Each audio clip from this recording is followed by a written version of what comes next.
이제 예배가 시작됩니다. 신령한 예배를 위하여 휴대폰을 꺼내셔서 꺼져 있는지 확인해 주시고 끄지 않으신 분들은 꼭 꺼주시기를 바랍니다. 예배 중에 마스크를 착용하여 주시고 찬양 중에도 마스크를 착용하여 주시기 바랍니다. 그리고 온몸과 마음을 예배로만 집중해 주시기 바랍니다. 이제 다 함께 묵도하심으로 주일 낮 예배를 하나님께 드리겠습니다.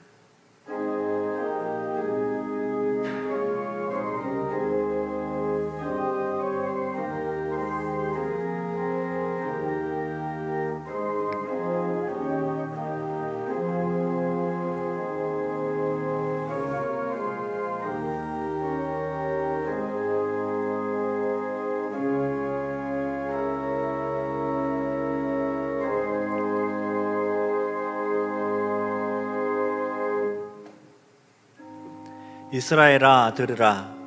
우리 하나님 여호와는 오직 유일한 여호와이시니 너는 마음을 다하고 뜻을 다하고 힘을 다하여 내 하나님 여호와를 사랑하라. 아멘. 하늘에 계신 우리 아버지여, 이름이 거룩히 여김을 받으시오며 나라의 임하옵시며 뜻이 하늘에서 이룬 것 같이 땅에서도 이루어지이다. 오늘날 우리에게 일용할 양식을 주옵시고 우리가 우리에게 죄 지은 자를 사하여 준 것 같이 우리 죄를 사하여 주옵시고 우리를 시험에 들게 하지 마옵시고 다만 악에서 구하옵소서. 대개 나라와 권세와 영광이 아버지께 영원히 있사옵나이다. 아멘.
교동문 제86문 요한계시록 14장입니다. 제86문을 함께 교독하겠습니다. 또 내가 보니 보라, 어린 양이 시온산에 섰고 그와 함께 14만 4천이 서 있는데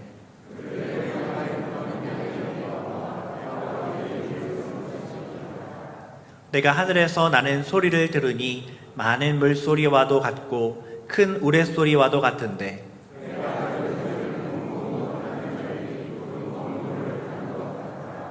그들이 보좌 앞과 네 생물과 장로들 앞에서 새 노래를 부르니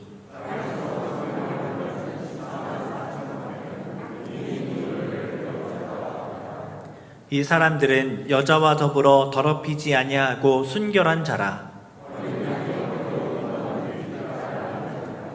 사람 가운데에서 속량함을 받아 처음 익은 열매로 하나님과 어린 양에게 속한 자들이니. 아멘. 전능하사 천지를 만드신 하나님 아버지를 내가 믿사오며 그 외아들 우리 주 예수 그리스도를 믿사오니 이는 성령으로 잉태하사 동정녀 마리아에게 나시고 본디오 빌라도에게 고난을 받으사 십자가에 못 박혀 죽으시고 장사한 지 사흘 만에 죽은 자 가운데서 다시 살아나시며 하늘에 오르사 전능하신 하나님 우편에 앉아 계시다가 저리로서 산자와 죽은 자를 심판하러 오시리라.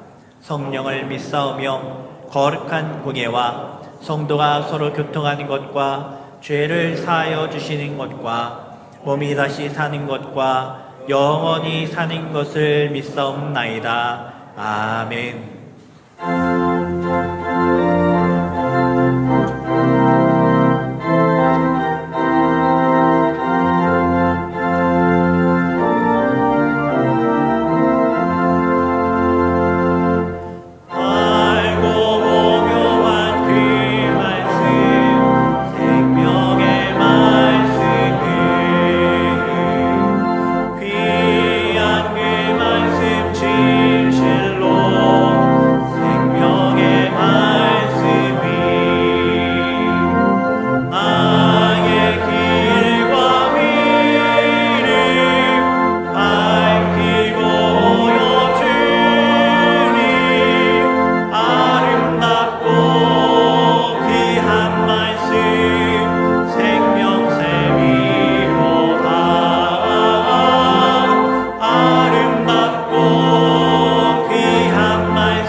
하나님 아버지, 은혜와 사랑을 감사합니다. 지난 한 주간도 이 악하고 험한 세상 가운데서도 저희들을 눈동자와 같이 지켜주셨다가 오늘 또 거룩한 주일을 허락하시고 이 시간 영과 진리로 경배드리게 하심을 감사합니다. 연초부터 우리의 일상을 힘들게 하고 있는 코로나도 저희들이 더욱더 하나님만을 바라보며 하나님만을 의지하라고 주신 줄 믿습니다. 또한 이 코로나도 하나님의 때에 종식시켜 주실 것임을 믿고 감사를 드립니다. 하나님 아버지, 코로나 사태를 지나면서 이제는 저희들 모두가 마음을 새롭게 함으로 변화를 받아 세상과 확실하게 거리를 두게 하옵소서.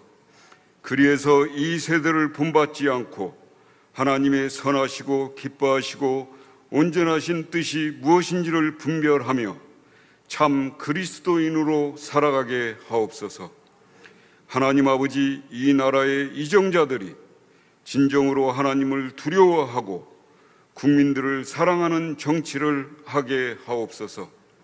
이 땅의 분열과 혼란이 사라지고 정치, 경제, 사회, 교육, 문화 등 모든 영역이 안정되고 회복되게 하옵소서. 하나님의 말씀을 대적하는 포괄적 차별금지법이 제정되지 않게 하옵소서. 하나님의 정의와 공의가 충만한 나라가 되게 하옵소서.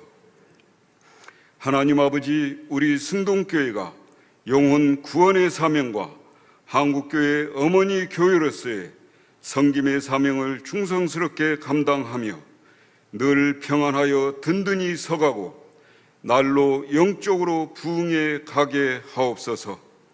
최영태 담임 목사님을 늘 영육 강건함으로 붙들어 주시고 하늘의 지혜와 권능으로 함께하여 주시사 허락하신 목회 사명을 능히 감당케 하옵시며 동역하시는 남녀 교육자님들에게도 같은 은혜로 함께하여 주옵소서. 선교사님들과 국내 지원, 해외 개척교회도 어떠한 상황 가운데서도 때를 따라 돕는 은혜로 함께하여 주시사 날마다 하나님의 함께하심의 역사를 경험하며 맡겨진 사명을 기쁨으로 감당케 하옵소서.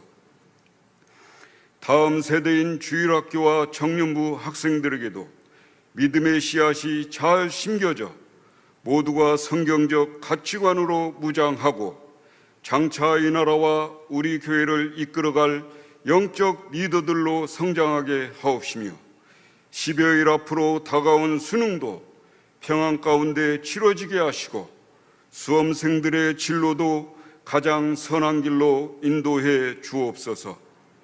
영적, 육신적, 경제적으로 어렵고 특별히 코로나로 힘겨운 때를 지나고 있는 성도님들을 기억하시고 속히 회복되고 치유되며 일어서는 역사를 허락하여 주옵소서. 이 시간 담임 목사님께서 기도하시며 준비하신 말씀 선포하실 때 저희들 각자의 심령에 하늘로부터 폭포수와 같은 은혜가 임하게 하옵소서. 온 마음을 다해 드리는 임마누엘 찬양대원의 특송을 기쁘게 흠양하여 주시기를 원하옵고 감사를 드리오며 예수님 이름으로 기도하옵나이다. 아멘.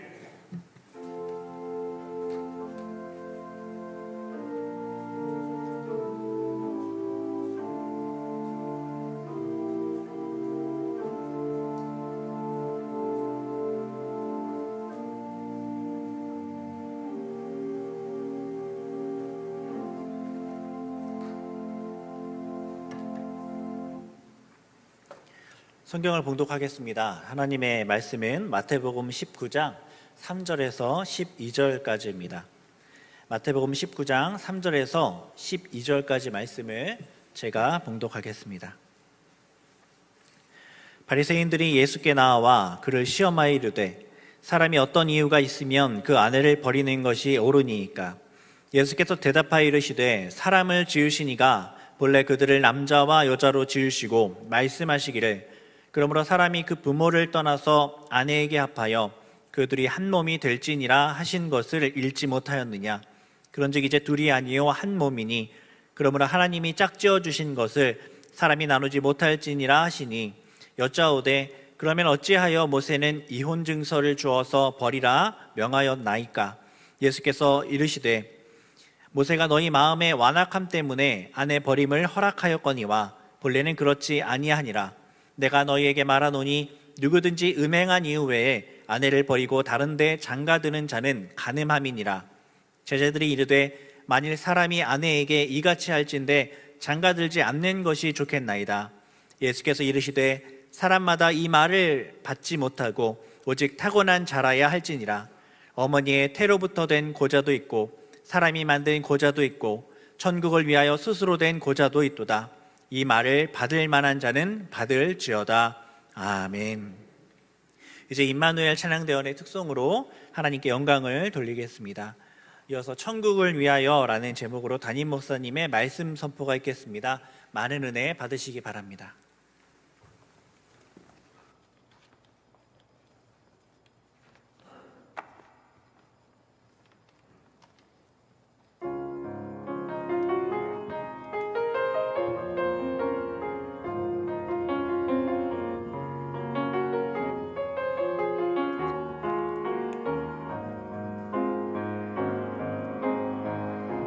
이와 같은 때에 우리 예배하네. 이와 같은 때에 은혜 구하네. 이와 같은 때에 우리 경배하네. 이날은 우리 주의 날.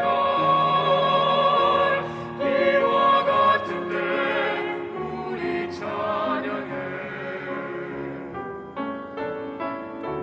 이와 같은 때에 우리 기도하네. 이와 같은 때에 주를 구하네. 이와 같은 때에 우리 경배하네. 이날은 우리 주의 날. 이와 같은 때 우리 찬양해. 우리의 모든 삶 속에서 사랑의 주님 나는 너의 영원한 저 천국의 소망 우리에게 주사 주의 은혜 알게 하시네. 이와 같은 때에 사명을 깨닫네. 이와 같은 때에 주의 뜻하네. 이와 같은 때에 우리 경배하네. 이날은 우리 주의 날. 이와 같은 때 우리 찬양해. 주님을 찬양해.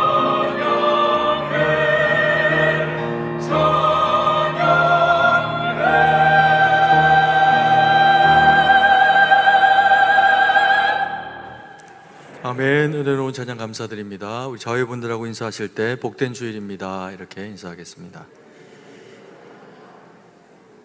네, 감사합니다.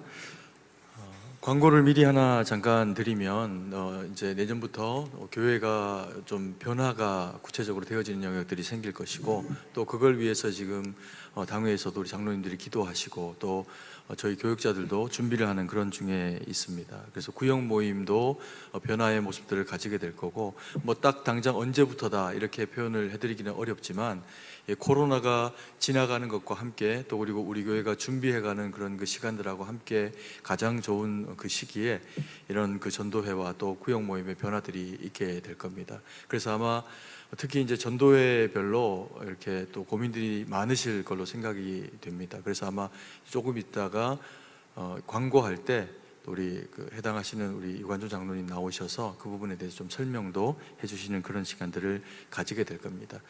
그리고 또 하나 광고를 드리게 되면, 이런 이제 교회적으로 또 중요한 그런 그 시기들을 저희가 지나고 있기 때문에 다른 어떤 때보다도 기도를 많이 해야 하는데, 뭐 지금 이제 코로나 때문에 뭐 특별 집회라든지 뭐 부흥회라든지 이런 성도님들이 하나님 앞에서 좀 집중해서 마음을 모을 수 있는 그런 시간들을 현실적으로는 가지기가 어려운 것이 지금 상황이 가지고 있는 그런 그 현실입니다. 그래서 12월 첫째 주, 둘째 주, 셋째 주 걸쳐가지고 뭐 특별 집회 이런 이름이 아니라 그 금요일 기도회에 외부에서 강사분들 좋은 분들을 모시고 말씀을 듣고 주일학교를 위해서, 또 그리고 우리 가정과 또 한 해의 또 삶을 위해 가지고 하나님 앞에 그렇게 기도하면서 새로운 해를 맞이해내는 그런 그 시간들을 가지려고 합니다. 그래서 우리 성도님들이 기도하시고 준비하시고 12월 달에 좀 집중적으로 하나님 앞에 기도하는 그런 그 시간들을 가졌으면 좋겠습니다. 오늘 우리가 읽은 이 본문의 말씀에 보면 오랜만에 바리새인이라고 하는 그런 그 대상이 등장을 하게 됩니다.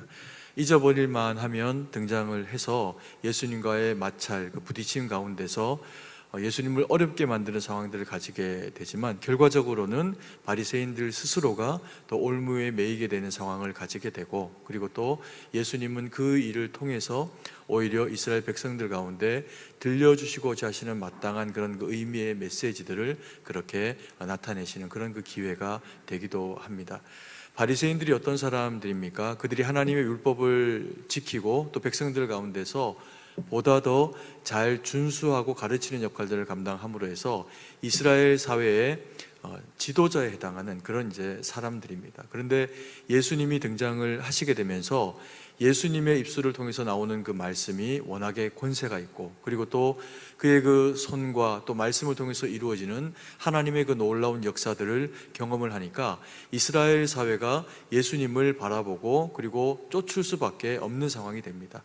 반대로 예수님을 그렇게 쫓게 되니까 그동안의 그런 관심과 그리고 지도력들을 발휘해 왔던 그런 바리새인들이라고 하는 이 대상들은 자꾸만 더 이 유대 사회 가운데서 어쩌면 저들이 이제껏 바람직한 가르침을 주지 못했을 수 있다라고 하는 생각들을 이스라엘 백성들이 가지게 되는 겁니다. 그러면서 예수님은 뜨고 그리고 자신들은 지는 것과 같은 이제 그런 상황들이 벌어지니까 견딜 수 없는 마음들을 이들이 가지게 됩니다.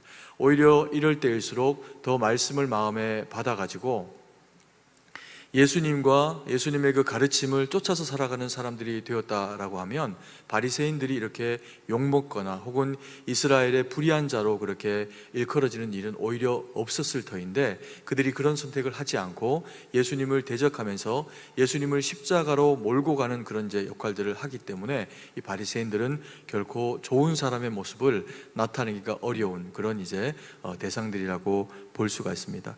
오늘 예수님을 또 책을 잡고 그리고 어렵게 만들기 위해 가지고 이들이 예수님 앞에 한 가지의 질문을 가지고 나오게 됩니다. 어떤 질문이냐면 19장 3절 말씀에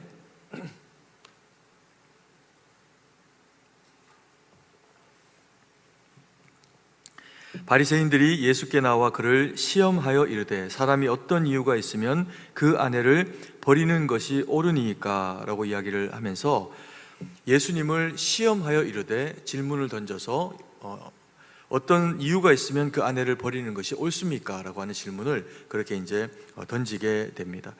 그랬더니 예수님께서 하시는 말씀은 당연히 그러하지 못할 것이다 라고 이야기를 하시죠.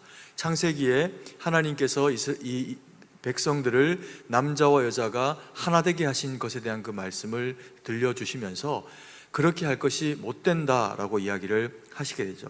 그러면서 산 하나님이 짝지어 주신 것을 사람이 나누지 못할 것이다 라고 그렇게 이야기를 하시게 됩니다. 그런데 우리가 이 과정 가운데서 바리새인들이 예수님 앞에 던지고 있는 이 질문을 어떻게 이렇게 떳떳하게 이것을 가지고 질문을 할 수 있을까라고 하는 것을 생각해 볼 그럴 필요가 있습니다.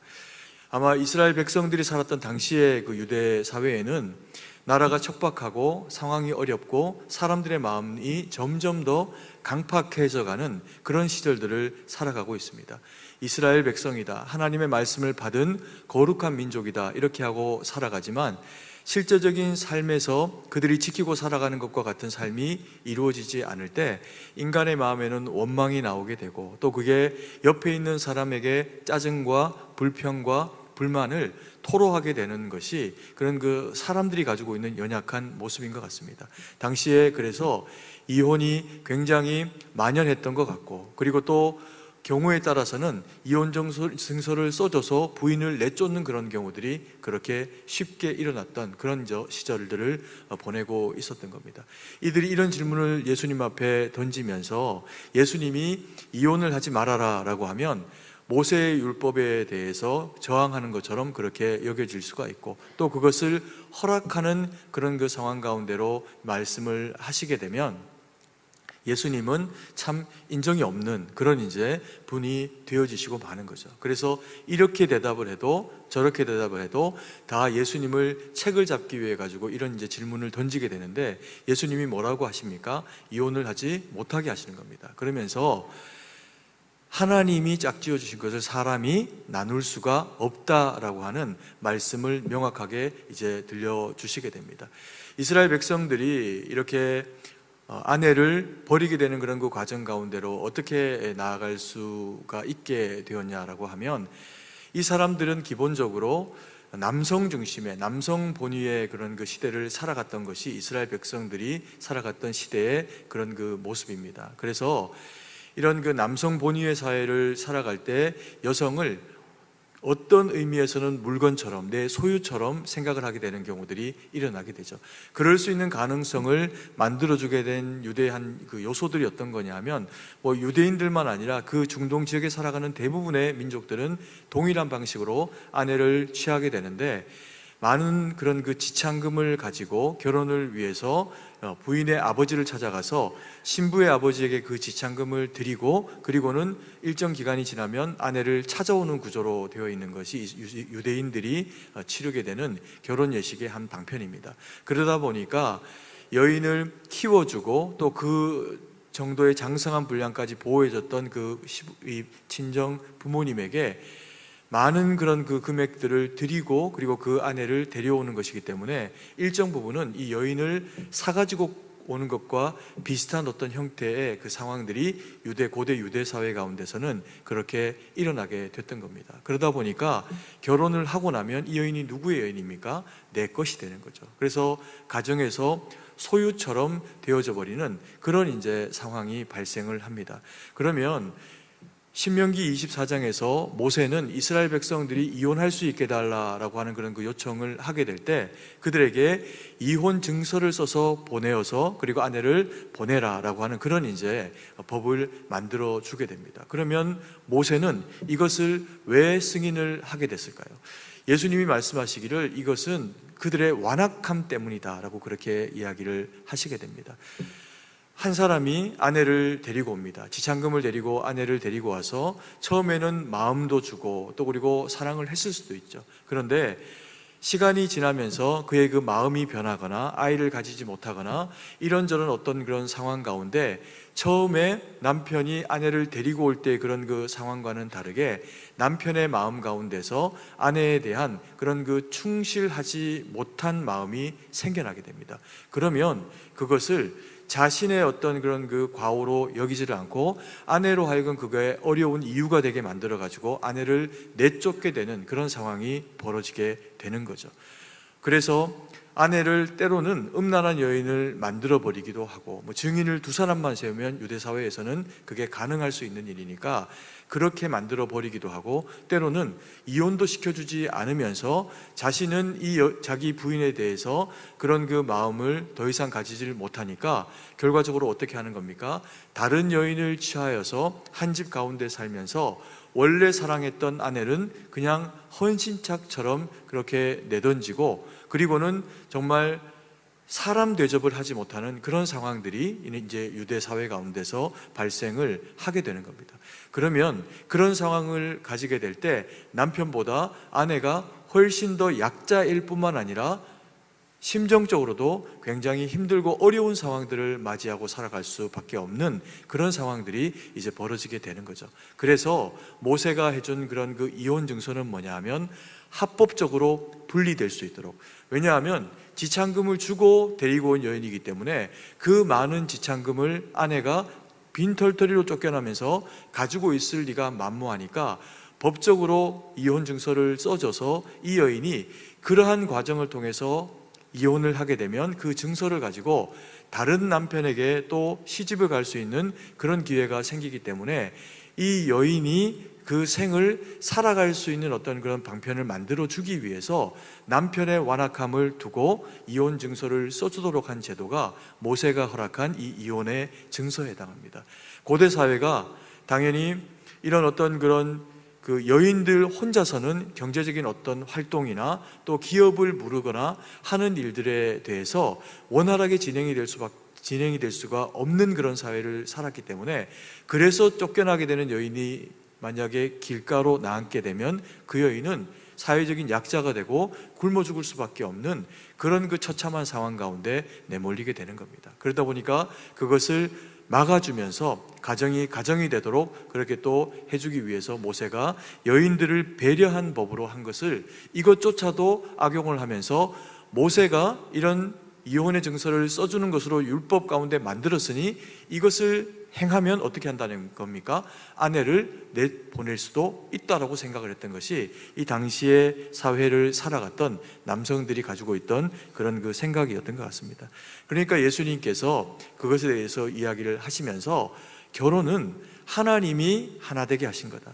너희가 만나서 서로 좋고 서로 지창금이든 무엇이 되었건 어떤 상황을 통해서 값을 지불하고 아내를 만나게 되는 그런 상황을 맞이했다라고 하더라도 결혼이라고 하는 제도 가운데 들어가는 것은 하나님이 하나 되게 하신 것이니 너희가 나눌 수가 없다라고 하는 그런 이제 예수님의 말씀을 들려주시게 됩니다. 그리고는 이제 이 바리새인들의 질문에 예수님이 이렇게 답을 하시고 나니까 그 이야기를 들은 제자들이 두 번째 이 바리새인들에 이어가지고 예수님 앞에 질문의 내용을 던지게 됩니다. 뭐라고 이야기하냐면 10절 말씀에 제자들이 이르되 만일 사람이 아내에게 이같이 할진대 장가들지 않는 것이 좋겠나이다 라고 이야기를 하게 되죠. 이걸 이제 사실은 조금 더 결혼과 독신에 대한 이야기로 그 다음에 바로 넘어가는 이야기이기 때문에 이 얘기가 조금 생뚱맞게 제자들이 드린 질문 같이 보일 수도 있지만 이것을 우리가 이제 왜 제자들이 이런 질문을 했을까라고 생각을 하게 될 때 두 가지의 어떤 가능성을 생각을 할 수가 있습니다. 제자들조차도 이런 어떤 이 질문을 던지고 있는 바리새인들, 그 당시에 악한 남성들을 대변하는 심상을 가지고 있었다라고 하면 이렇게 이야기하는 거가 될 수 있겠죠. 이럴 바에는 이렇게 함부로 이렇게 하지도 못하고 이렇게 얼매해서 살아가야 된다라고 하면 결혼하지 않는 게 좋지 않습니까? 이런 질문일 수 있는 게 하나가 있고, 요것보다는 조금 더 가능성이 많은 질문은 뭐냐 하면 이렇게 해서 복잡해지고 아파하고 또 누군가를 버려야 하고 버림을 받는 상황이 된다라고 하면 차라리 뭐 하지 않는 게 좋지 않겠습니까? 결혼하지 않는 것이 좋지 않겠습니까? 차라리 그냥 독처하는 것이 더 좋지 않을까요? 이런 질문을 이제 제자들이 예수님에게 올려드리게 됩니다. 그랬더니 예수님께서 아마 후자인 것 같습니다. 상황의 정황을 보면. 그래서 이 그 제자들 향해서 뭐라고 말씀을 하시냐면 11절 12절 말씀에 예수께서 이르시되 사람마다 이 말을 받지 못하고 오직 타고난 자라야 할지니라. 어머니의 태로부터 된 고자도 있고 사람이 만든 고자도 있고 천국을 위하여 스스로 된 고자도 있도다. 이 말을 받을 만한 자는 받을지어다 라고 이야기를 하시면서 결혼을 하지 않거나 또 결혼을 하지 못하고 살아가는 사람들이 있다라는 겁니다. 그 첫 번째 대상이 누구냐 하면 어머니의 태로부터 성적으로 이제 무능하게 되어진 대상이 있다라는 겁니다. 이 사람은 창세기에 하나님이 부부라고 하는 이런 어떤 그 가정이 이루어지는 그런 제도를 만들어 주시면서 생육하고 번성하고 그리고 땅에 충만하도록 하시는 그런 그 하나님의 그런 배려 그리고 이 결혼 제도를 이행할 수가 없는 대상입니다. 그 다음 대를 이을 수가 없고 그리고 또 자신의 어떤 성적 무능을 인해서 당연히 그것을 누리고 살아가야 하는 아내에게 기쁨을 줄 수가 없기 때문에 그런 경우에는 당연히 결혼을 할 수가 없다라는 거죠. 그리고 두 번째의 또 성적 무능은 외부적인 어떤 압력에 의해서 되어지는 그런 이제 성적인 무능입니다. 뭐 옛날 고대 사회로 치면 환관과 같은 그런 이제 역할을 하는 사람들인데 이런 사람들이 왜 등장을 하고 필요로 하게 되었냐면 왕이나 혹은 이제 고관 대작들이 자신을 지킬 충실한 부하가 필요한데 그 사람은 오로지 당대로만 모든 것이 끝나고 그 후손이 없어야 욕심을 부리지 못하는 구조가 생기겠죠. 그러니까 거세를 해서 왕을 옆에서 최측근에서 지켜내고 그리고 또 섬기는 그런 그 역할들을 할 뿐만 아니라 왕의 아내들 왕비나 혹은 뭐 후궁이나 이런 사람들을 지켜내는 남자가 있어야 하는데 남성으로서의 역할은 할 수는 없고, 그리고 완력을 가지고 지켜낼 수 있는 대상들을 만들어내기 위해서 이 거세라고 하는 작업을 통해서 사람을 성적으로 무능하게 만들어버리는 경우가 있었다라는 겁니다. 이 사람들도 똑같은 이유에서 결혼을 할 수가 없습니다. 그래서 날 때부터 그러하든 또 중간에 그러하게 됐든 이들은 생육하고 번성할 수가 없고, 그리고 또 누군가를 기쁘게 할 수 있는 그 영역에서 그런 이제 역할들 하지 못하기 때문에 결혼을 할 수가 없다는 겁니다. 그러면서 예수님이 하시는 세 번째 대상, 사실은 이 얘기를 예수님이 하시고 싶어가지고 이런 세 대상에 대한 이야기를 하시는데, 그 세 번째 대상이 뭐냐면 스스로 성적으로 무능하게 되어진 대상에 대해서 이야기를 하십니다. 스스로 그런 선택을 해서 결혼을 하지 않고, 그리고 자녀도 두지 않고 성적으로도 그런 그 기쁨을 누리지 않기로 살아가는 결정한 사람들이 있다라는 겁니다. 그래서 독신이 나쁘지 않다는 겁니다. 그런데 이 독신으로 살아가는 사람들, 스스로 그래서 성적으로 무능한 사람들 앞에는 수식어가 붙어져 있습니다. 어떤 수식어냐 하면 주님을, 천국을 위하여라고 하는 그런 그 표현이 되어져 있습니다. 12절 말씀해 보면 같이 한번 읽도록 하겠습니다. 어머니의 태로부터 된 고자도 있고 사람이 만든 고자도 있고 천국을 위하여 스스로 된 고자도 있도다. 이 말을 받을 만한 자는 받을지어다. 여기 보면 몇 가지의 이제 조항들이 있습니다. 그냥 단순히 스스로 고자된 자도 있다, 혹은 뭐 스스로 고자가 되어라, 이렇게 말씀을 하시지를 않고 있습니다. 앞에 수식어를 붙여서 천국을 위하여 스스로 고자가 된 사람이 있다라는 거죠. 더 거룩하고 더 온전함이 무엇인지에 대한 가치를 놓고 그것이 더 중요하기 때문에 덜 중요한 무언가를 포기하는 대상들이 나타나게 되었다는 거죠. 그게 이제 천국을 위해서 결혼을 하지 않는, 그 제도 가운데 들어가지 않는 사람들이 생겨나게 되었다는 거죠. 이것은 예수님께서 어떻게 봅니까? 귀하게 봅니다. 그런데 이것이 모든 사람들에게 너희가 마땅히 천국을 위해서 성적으로 무능한 삶을 살아라 라고 하는 명령으로 주신 것이 아니라는 겁니다.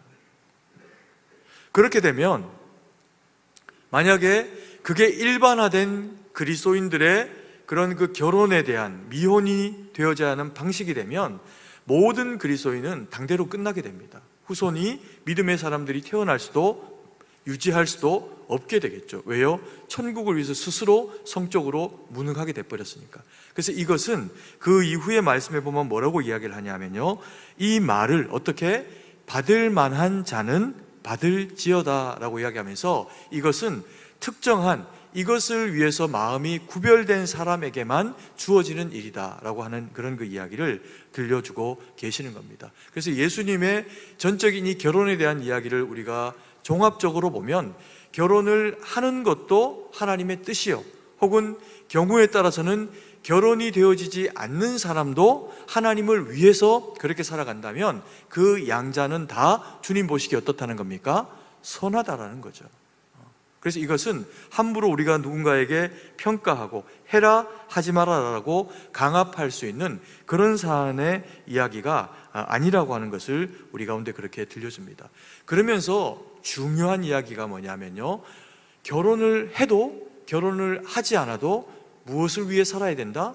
천국을 위하여 살아가야 하는 것이 믿음의 사람들의 삶이 살아가야 하는 삶의 방식이라는 겁니다. 그러면 천국을 위하여라고 하는 것이 무슨 의미일까요? 복음서에는 이 천국을 위하여라고 하는 표현이 조금씩 다른 표현으로 여러 차례 그렇게 소개되는 경우들이 있습니다. 우리가 마태복음 6장에서 예수님께서 기도를 이스라엘 백성들에게 가르치는 장면에서도 이와 유사한 형태의 말씀을 보게 됩니다. 뭐냐 하면 우리가 예수님께서 기도를 가르치실 때 그 기도의 가르침 중에 무엇을 먹을까 무엇을 마실까 어떻게 하지 마라, 염려하지 말아라 라고 그렇게 이야기를 하시면서 너희는 무엇을 하든지 하나님의 영광을 위해서 하라라고 그렇게 이야기합니다. 거기서 말하는 하나님의 영광을 위해서 하는 그 선택들이 무엇이냐 하면 모든 일들을 감당을 할 때 기도를 통해서만 하나님 앞에 두 손을 뻗고 모든 영광 하나님 받으십시오 라고 기도를 하는 것이 아니라 내가 기도드리며 살아가게 되는 결혼과 먹고 마시고 자고 일어나고 행하고 사업하고 배우는 모든 영역에 먼저 그의 나라와 그의 의가 어떻게 하라는 겁니까? 드러나라는 겁니다. 그래서 범사에 우리가 무엇을 먹든 무엇을 마시든 모든 영역 가운데 하나님의 영광이 그곳 가운데 임재되도록 우리로 하여금 어떤 선택을 하고 그 결정 가운데 순종하며 나아가라는 거죠. 그래서 혼자 스스로 살아가기로 결정을 하고 성적인 무능을 선택을 했다면 그래서 무엇을 위해 살아라는 겁니까? 천국을 위해서 살아라는 겁니다. 하나님의 영광을 위해서 살아라는 겁니다. 반대로 그러면 결혼을 해서 가정을 이룬 대상들의 경우에는 어떻게 됩니까? 하나님의 뜻인 줄 알고 결혼했는데 살아보니 그렇지가 않은 겁니다. 우리 얼마 전에 저희 그 교육자들이 함께 식사의 교제를 나누면서 미혼 우리 그 교육자들에게 결혼에 대해서 이제 좀 강압도 하고 빨리 만나라 그러고 이제 이렇게 이야기를 하면서 우리 그 교육자 이미 결혼을 한 목사님들 중에서 실명을 거론하지는 않겠습니다. 서모 목사님이 중요한 얘기를 했습니다. 굉장히 명언을 하나 했습니다. 결혼은 해도 후회하고 안 해도 후회하니까 하고 후회하라는 겁니다. 후배에게. 실제로 살아보면 그런 일들이 생기죠. 부딪히기도 하고, 그죠? 아프기도 하고, 그리고 내가 사랑받지 못하는 것 같기도 하고, 그런 상황들이 연출이 되어지니까 때로는 결혼을 후회하는 그런 그 상황들이 펼쳐지기도 합니다. 그래서 어떤 사람들은 그렇게 이야기합니다. 누가 결혼하겠다고 하면 도시락을 싸가지고라도 내가 말리겠다. 그렇게 이야기하는 분들이 생각보다 굉장히 많습니다.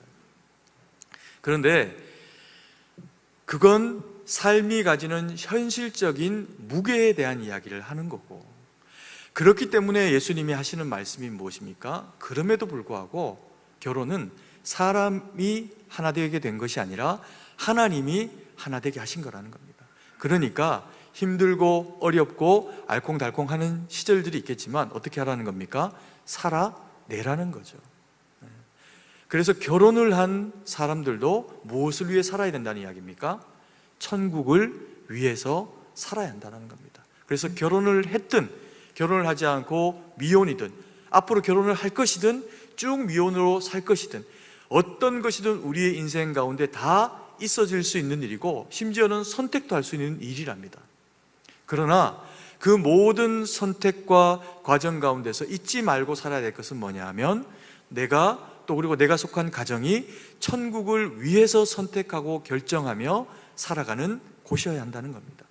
그러면서 예수님께서 이 얘기들을 들려주신 것을 우리가 받으면서 그렇게 말씀하셨습니다. 뭐냐면 12절 말씀 후반에 보면은 천국을 위하여 스스로 된 고자도 있도다. 이 말을 받을 만한 자는 받을지어다. 이렇게 표현하시면서 사실은 이것은요, 그래서 결혼을 하고 힘들게 살아가고 있는 부부에게도 그리고 아직 결혼을 하지 않은 사람들에게도 공히 받아야 할 것으로 이야기하는데, 결혼을 했다면 결혼을 한 대로 천국을 이루고 살고, 그리고 결혼하지 않았다면 그것이 결정되었다면 스스로 무능하더라도 하나님의 나라를 위해서 그렇게 살아가라는 겁니다.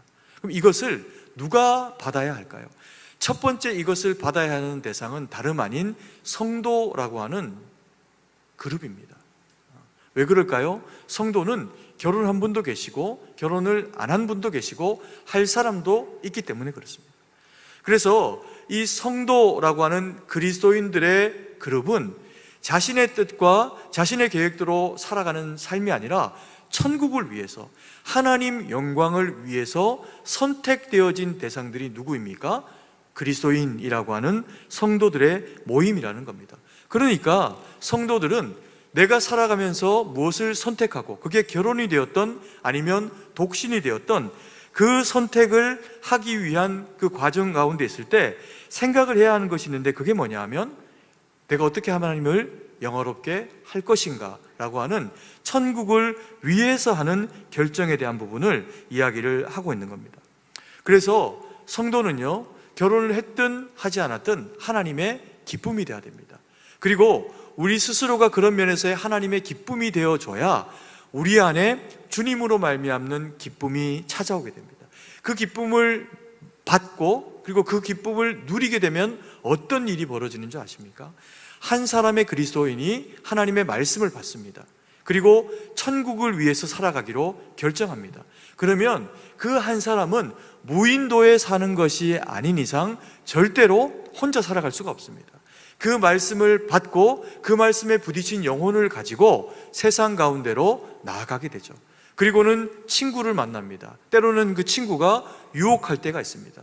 안 좋은 의견을 이야기를 할 때가 있고 혹은 나쁜 선택을 그래서 하도록 부추길 때가 있습니다. 그때 하나님의 말씀을 받은 한 사람의 개인 스스로 무능하게 되어지자라고 표현을 해보기로 하겠습니다. 그 사람이 거기에서 친구들에게 빛되고 소금됨의 그리스도인의 모습으로 살아낸다고 생각을 해보십시오. 세상은 함부로 범죄하고 함부로 악해지지 못합니다. 누구 때문에요? 하나님의 천국과 하나님의 말씀을 받은 백성들 때문에 그렇습니다. 그리고 그 사람이 나의 애인, 연인입니다.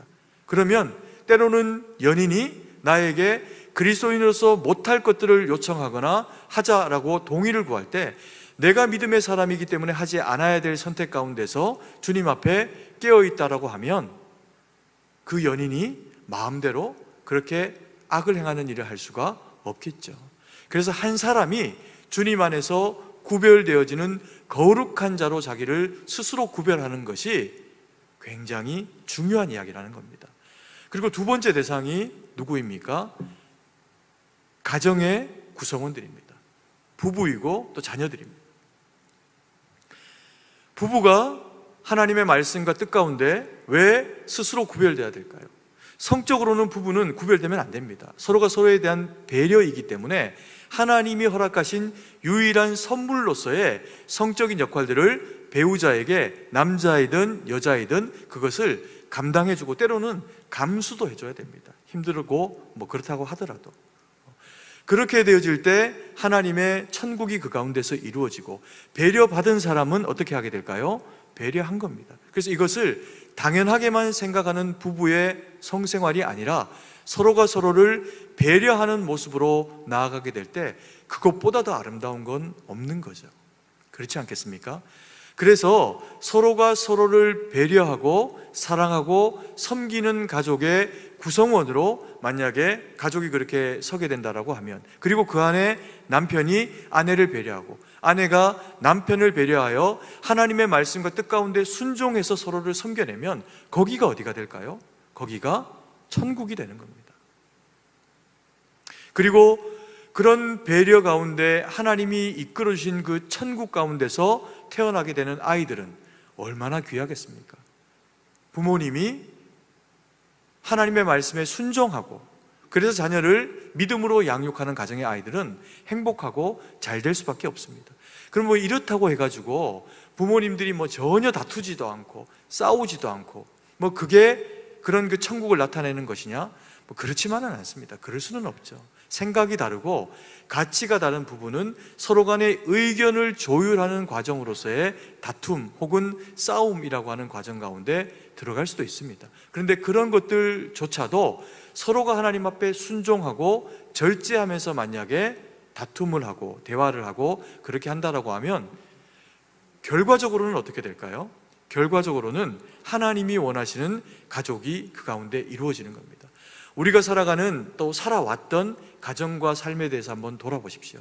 우리가 뭐 세상 가운데서 어떤 불행한 상황과 형편 가운데 놓이게 된 그런 그 사람들의 이야기들을 들어보면요, 그 시작이 가정인 경우가 굉장히 많습니다.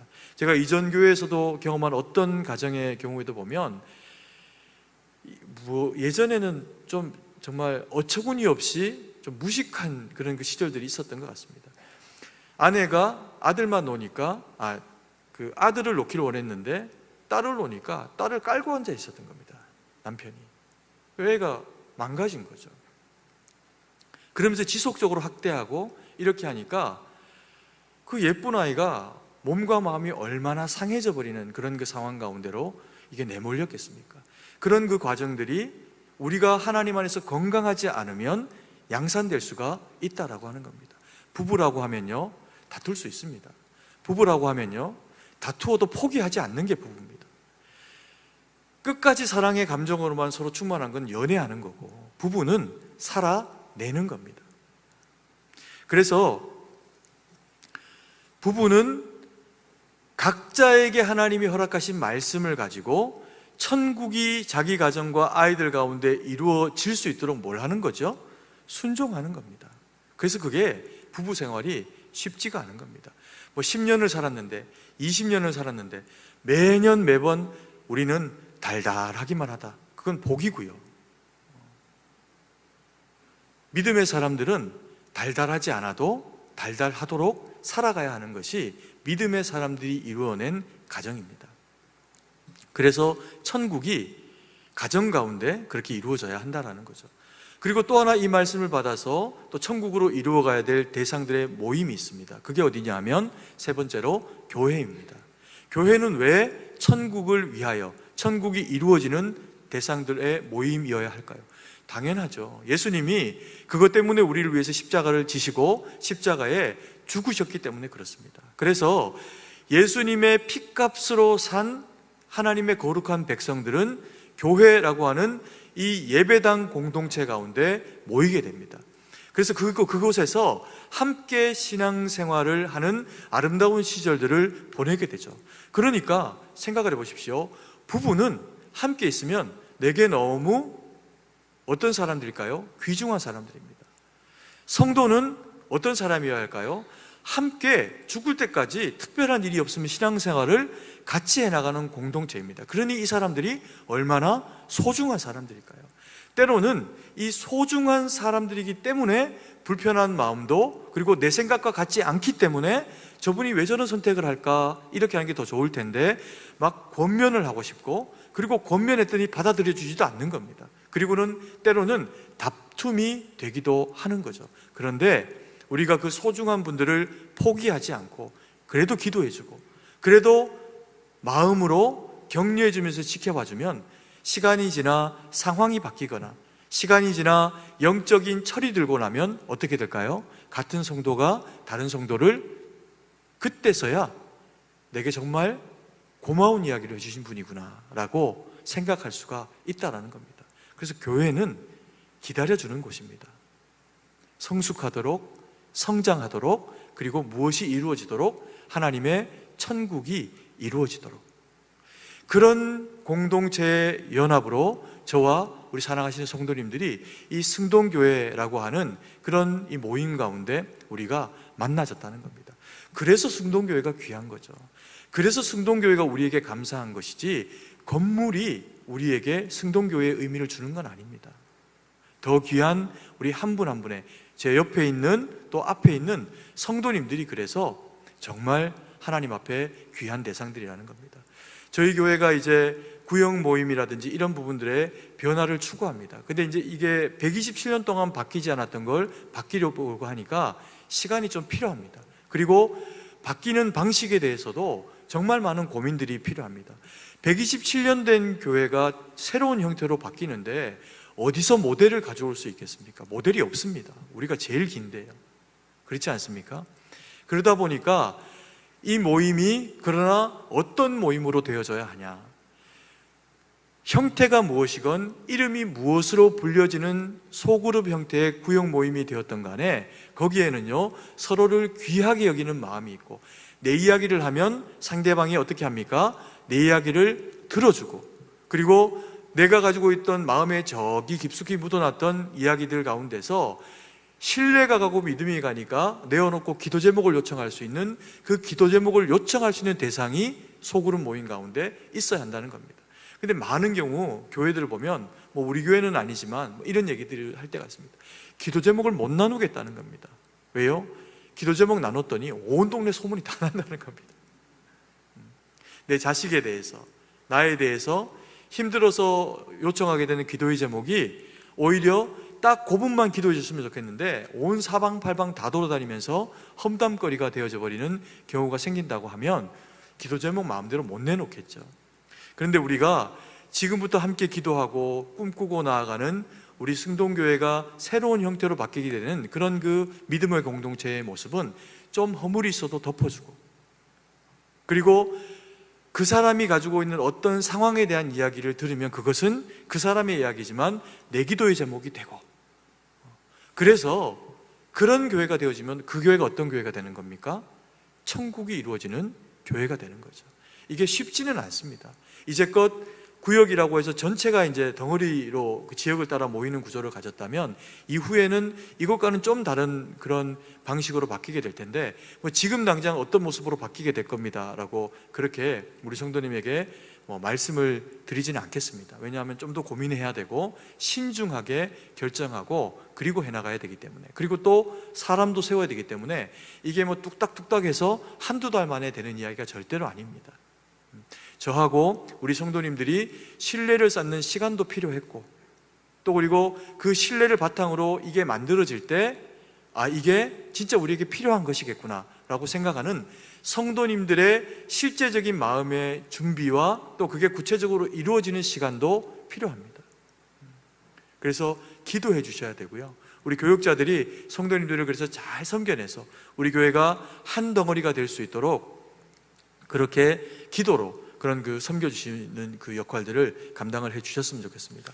그래서 1부 때는 제가 시간이 짧아가지고 이렇게 좀 잘 설명도 못 드리고, 그리고 기도에 대한 어떤 요청도 사실 1부 때는 못 드렸는데, 우리 2부 때는 그래도 뭐 돌아가실 때 교통편이나 이런 부분들이 1부만큼은 그렇게 복잡하지는 않으시니까 우리 성도님들에게 부탁드리기는 금요일 때 다시 한번 힘을 내셔서 기도해 주셔서, 뭐 코로나 때문에 빠졌다가 들어왔다가 이게 뭐 어쩔 수는 없습니다. 그러나 우리가 그 가운데서라도 하나님이 내게 기도를 원하신다, 그리고 또 교회와 가정을 위해서 내가 기도하는 것이 사명이다, 그렇게 마음의 확신이 되시는 분들은 금요 기도에 나오시고, 또 그리고 12월 한 달 동안에 펼쳐지게 되는 그런 연말을 기도하며 하나님 앞에 보내면서 그리고 새해를 맞이하는 그런 그 믿음 안에서의 능력 있는 우리 성도님들이 되시기를 간절히 소망합니다.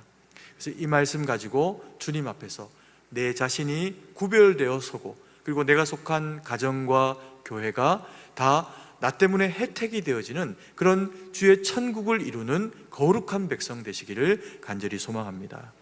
기도드리겠습니다.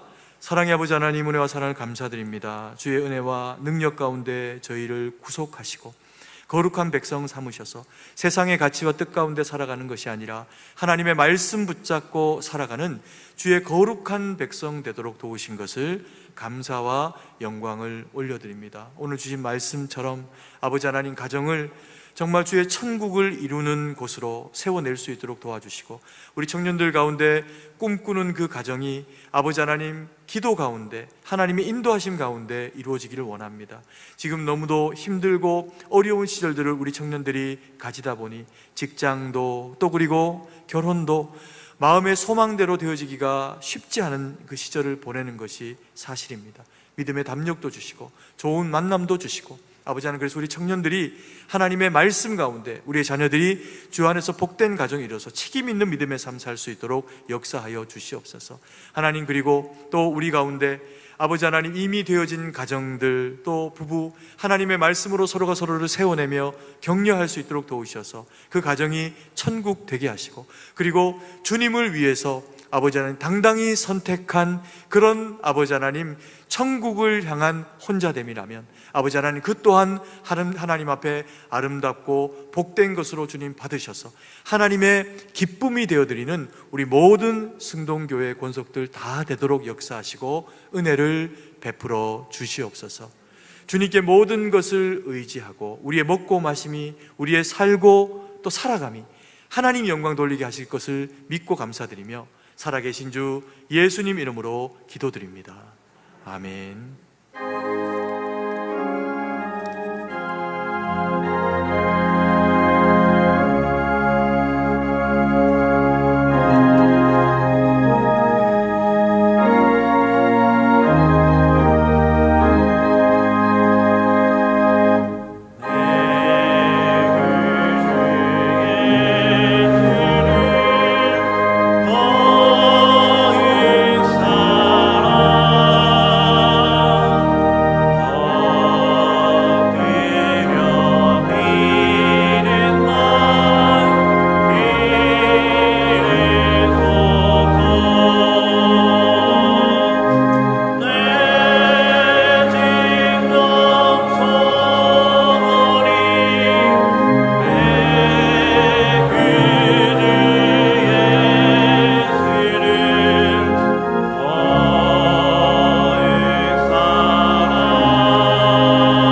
풍성하신 아버지 하나님, 은혜와 사랑을 감사드립니다. 저희를 주의 택한 백성 삼으셔서 귀한 예물 주님 앞에 올려드리게 하셨사오니 하나님, 예물이 쓰이는 곳에 주님의 거룩한 은혜와 능력만 나타나도록 역사하여 주시옵소서.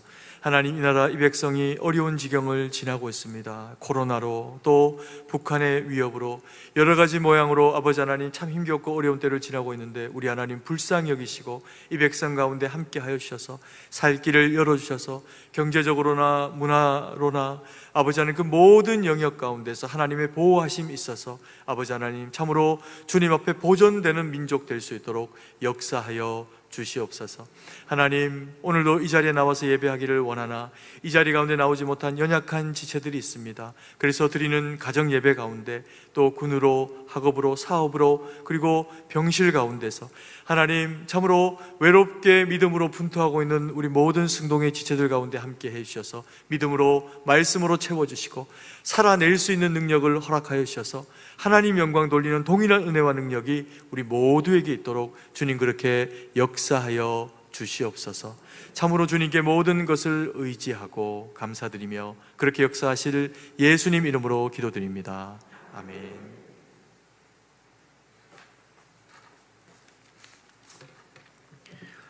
교회 소식을 알려드립니다.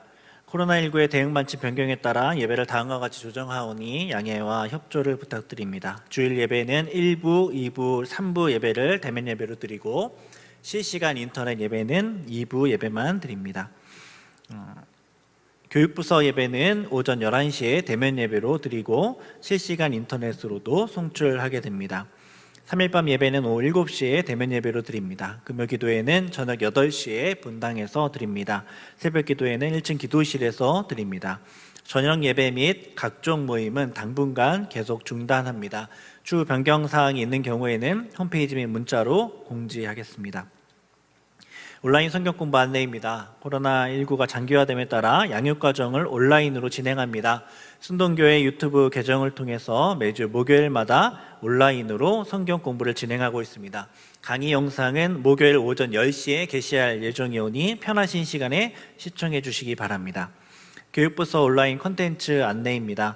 교육부서에서도 아이들을 위해 제작한 영상이 온라인으로 제공됩니다.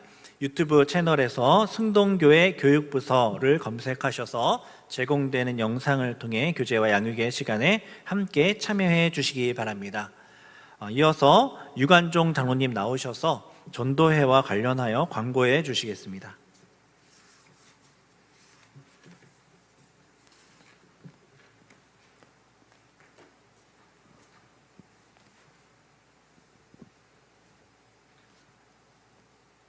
전도부에서 알리는 말씀입니다. 근본 교회에서 단계별 사역 방향을 결정하고 구역의 정비와 구역의 구조 변화를 위하여 논의하고 결정되어 진행됨으로써 전도부에서도 금년 2020년도, 2021년도 각 전도회 운영 방법을 알려드리고자 합니다. 첫 번째, 금년 2020년도에 임명되어진 각 전도회의 회장 및 임원들께서는 2021년도에도 1년간 유임해 주실 것을 부탁을 드리겠습니다. 두 번째, 전도부에서 2020년도에 지원했던 각 전도회 지원금은 2021년도에도 1년간 한시적으로 동일하게 지원하겠습니다. 각 전도회에서 운영했던 대로 개척교회나 선교사 각 기관들을 1년간 동일하게 지원해 주시기를 바랍니다. 각 전도회별 회비로 운영되었던 후원단체 지원은 전도회별로 자유스럽게 논의하여 운영하시면 되겠습니다. 아울러 교회에서 내적 정비를 위하여 새롭게 변화되어가는 구역, 교구의 조직 편성이 잘 마무리되고 정착되어질 수 있도록 성도님들의 기도로 준비해 주시고 동참해 주실 것을 부탁드립니다. 자세한 내용은 또 문의사항은 저에게 직접 오셔서 같이 논의하시면 되겠습니다. 이상입니다.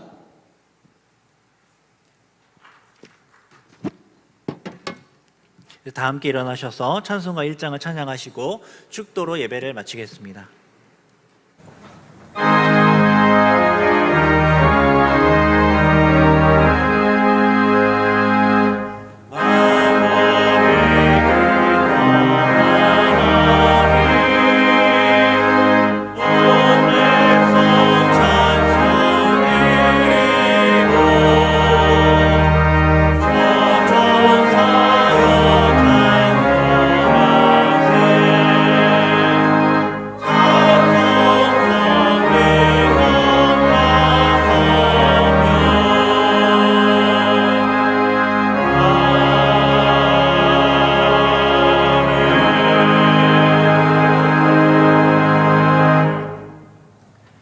이제는 우리 구주 예수 그리스도의 구속의 은혜와 무한하신 하나님 아버지의 사랑하심과 성령의 위로교통 충만하심의 은혜의 역사가 주님 앞에 머리를 숙이고 주님이 하나 되게 하심으로 가정의 한 공동체로, 그리고 또한 주님의 스스로 독립하여 세우심으로 하나님 앞에 거룩한 인생으로 구별되어 드려지기를 소망하는 주의 거룩한 백성들, 성도들 머리 위에 이제부터 영원토록 함께 계실지어다. 아멘.